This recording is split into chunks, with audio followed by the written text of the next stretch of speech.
Hey there, champions. Welcome back to another Read Aloud. We're back with Junie B. Jones and some sneaky peeky spying. We're on chapter 2 and it's called Questions. You guys ready?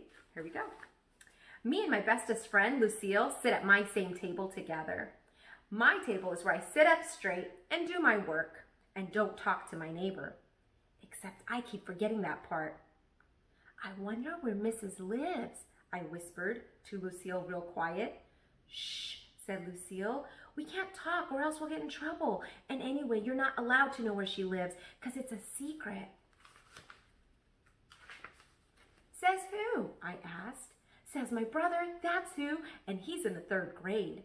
And he says teachers have to keep their house a secret or else kids might go there and throw rotten tomatoes. I did a huffy at her. Yeah, only I don't want to throw rotten tomatoes, Lucille, I explained.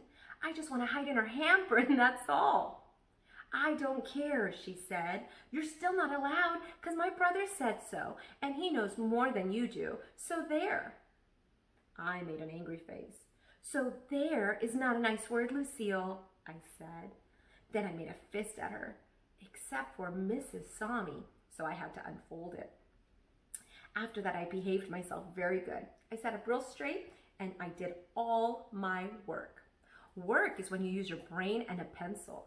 Only sometimes I accidentally use the eraser too hard and a big hole rubs in my paper. Hey, I did beautifully today, I called out. Because guess what? No holes, that's what. Mrs. came to my table. She put a gold star on my work. You did do beautifully, Junie B, she said. Maybe I'll hang this one on the wall for Grandparents' Day on Monday. Would you like that? Yes, I said. Only I keep forgetting how come those guys are coming to this place. Then Mrs. explained to me all about Grandparents' Day again. She said our grandparents are coming for a visit. And we get to show them room 9. And also, we get to have freshmans together. Mrs. said freshmans are cookies and a beverage. I raised my hand. Yeah, only I don't think I'm allowed to have the kind of drink named a beverage. Sorry, I messed that up. Yeah, only I don't think I'm allowed to have the kind of drink named a beverage because I'm only allowed to have milk and juice and that's all. Mrs. looked up at the ceiling with her eyes. Then I looked up there too, but I didn't see anything. How many of you think you can bring cookies on Monday? Asked Mrs. I can, I hollered very excited, because my mother is the bestest cookie baker in the whole world. And that's why, except for one time she accidentally forgot they were in the oven and the firemen had to come to our house. Mrs. laughed. Only I don't know why, because that was not a funny story. After that, she gave me a note from my mother. It was some writing about baking cookies, I think. If your mother has any questions, please tell her to call me, said Mrs. Just then, I got a very great idea.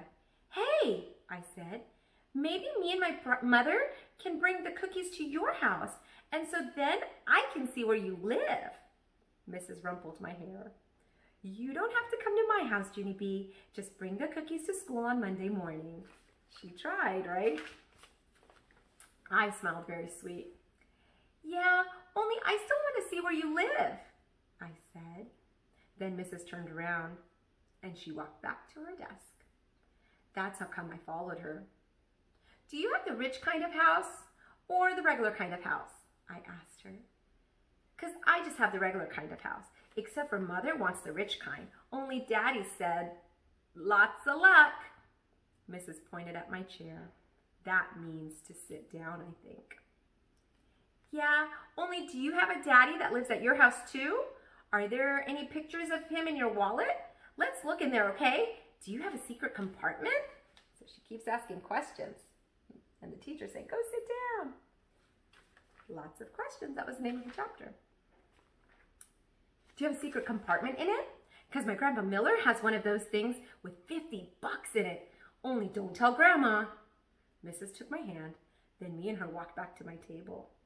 Yeah, only guess what I'm wondering now? Now I'm wondering what your bedtime is. Because my bedtime is when the little hand is at the 7 and the big hand is at the 6. Only I hate that dumb, stupid bedtime because I'm not even tired yet, of course. Mrs. put her finger up to her lips. That's enough, Junie B., she said. I mean it. I want you to settle down now. Then she went right back to the front of the room, and she didn't answer any of my questions. 'Cause guess why? Mrs. is a secret mystery guy. That's why. And that's where the chapter ends. Chapter 3 is called Secret Mystery Guy. So we'll find out all about that next time. I hope you enjoyed that part of this story, and I hope you have a wonderful night. Sleep well, sweet dreams, and I will see you next time for Chapter 3. Good night.